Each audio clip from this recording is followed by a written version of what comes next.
And you know, one surah, Surah Al-Kawthar, is very short surah, the shortest surah in the Quran. إِنَّا أَعْطَيْنَاكَ الْكَوْثَرَ فَصَلِّ لِرَبِّكَ وَانْحَرْ إِنَّ شَانِئَكَ هُوَ الْأَبْتَرُ. This one surah. People think it's easy to replicate.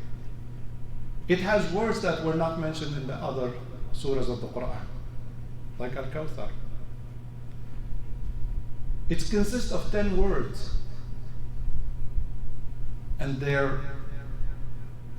each of these ayat end with the letter Ra, Al-Kawthar, the name of the surah. And Ra is the 10th letter in the alphabet. And there are 10 surahs in the Quran that its ayat end with Ra. And Surah Al-Kawthar is the 10th surah, and it is the last surah.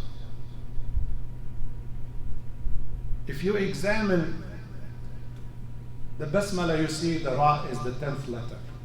And if you look at the ayat of the letters of the first ayah, you see 10 unique letters. You look at the letters of the second ayah, you see 10 unique letters. Computers can't make that. Allah subhanahu wa ta'ala is speaking. And you ask, why 10? Because it's talking about Yawm al-Nahr, the 10th of Dhul Hijjah. فَصَلِّ لِرَبِّكَ وَانْحَرْ إِنَّ شَانِئَكَ هُوَ الْأَبْتَرُ. Allah subhanahu wa ta'ala gave us this Quran full of miracles, full of knowledge, and full of wisdom. Imagine if we spend time with it, read it at night. Rasulullah sallallahu alayhi wa sallam said, خَيْرُكُمْ مَنْ تَعَلَّمَ الْقُرْآنَ وَعَلَّمَهُ. The best of you are those who learn the Quran and taught it to others. It doesn't matter what your profession is that you earn living from. You can and you should compete in the best by learning the Quran and teaching it to others, memorizing it in your heart. If you love it, if you care about it, spend time, put it here in your heart. Commit it to your memory. And in the hadith of Umar ibn Khattab radiyallahu anhu, he said that Rasulullah sallallahu alaihi wasallam said, إِنَّ اللَّهَ لَيَرْفَعُ بِهَذَا الْقُرْآنِ أَقْوَامًا وَيَضَعُ بِهِ آخَرِينَ. Allah brings up people with this Quran to prominence, to success, and He puts others down. This Quran is shifa, is a cure for us. Cure for our bodies and cure for our spirit, cure for our worry and illness and depression. وَنُنَزِّلُ مِنَ الْقُرْآنِ مَا هُوَ شِفَاءٌ وَرَحْمَةٌ لِلْمُؤْمِنِينَ. Why are we staying away from the Quran?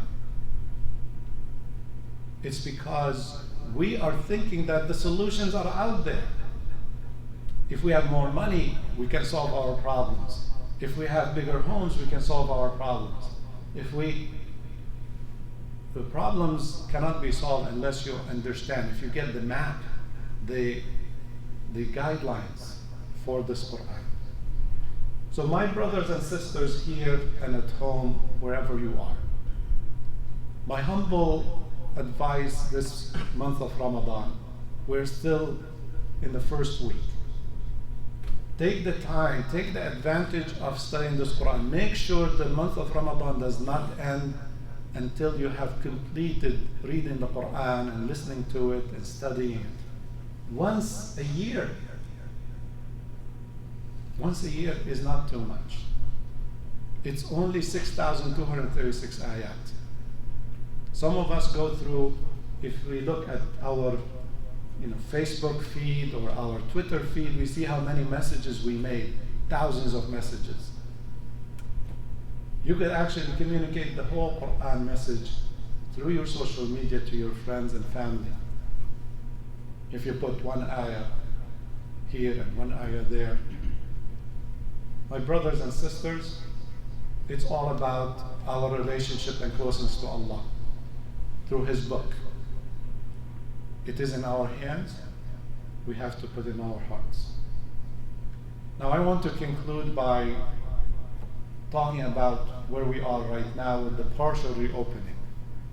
So this week, the governor of the state and the mayor of the county has lifted up restrictions and put new guidelines for people to gather. And those restrictions basically say that there should be spacing between people as recommended by the CDC of about 6 feet or so. That people, this disease, this virus is around, is going to stay around. We are not out of it. Perhaps now it's more dangerous than it was 6 weeks ago or 2 or 3 months ago. Okay? Back then, few people were infected. Now more people are infected, and we don't know who. So you have to be more careful. The restriction, lifting the restriction doesn't mean it's safer now and you can go to the stores and you can run wild. No. It means we want to continue our life in a new normal. We cannot live in hiding forever.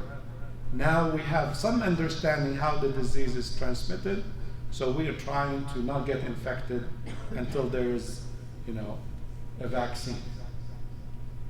And believe me, even after the vaccine, people will get sick, just like with the seasonal flu. Now, we don't want to live in fear, okay?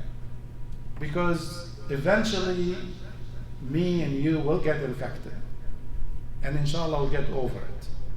But make sure your immune system is good and strong, okay? Follow the recommendations of health professionals. Strengthen your immune system.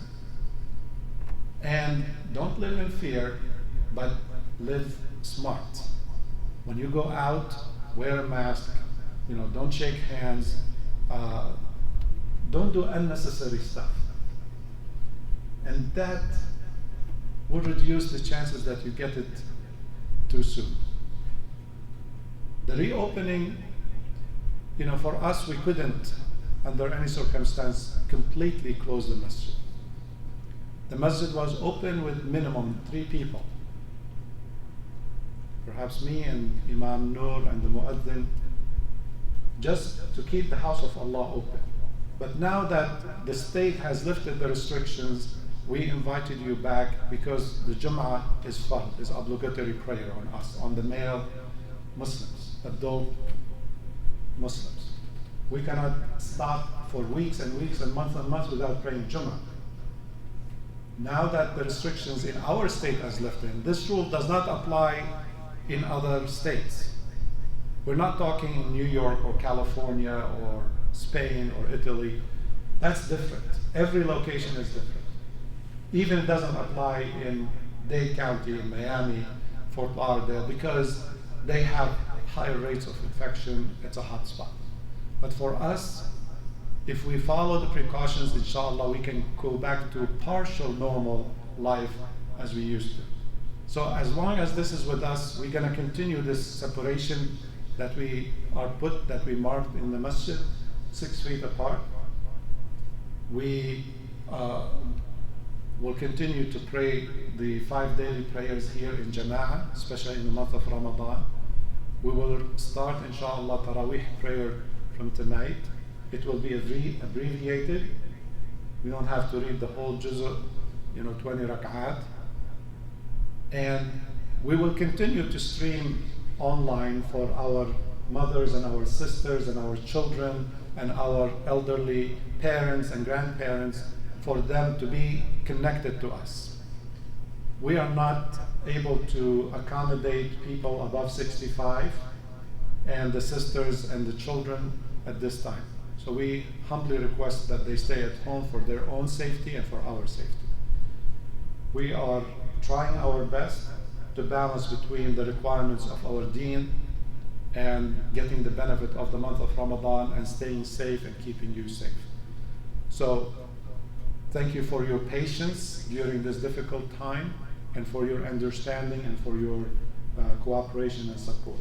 May Allah subhanahu wa ta'ala bring a speedy end to this pandemic and help the scientists and the doctors to come up with a treatment and a vaccine.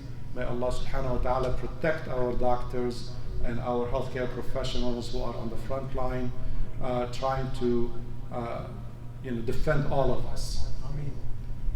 We ask Allah subhanahu wa ta'ala to help all of those who have been infected with it, to give them shifa, a very speedy recovery, inshallah.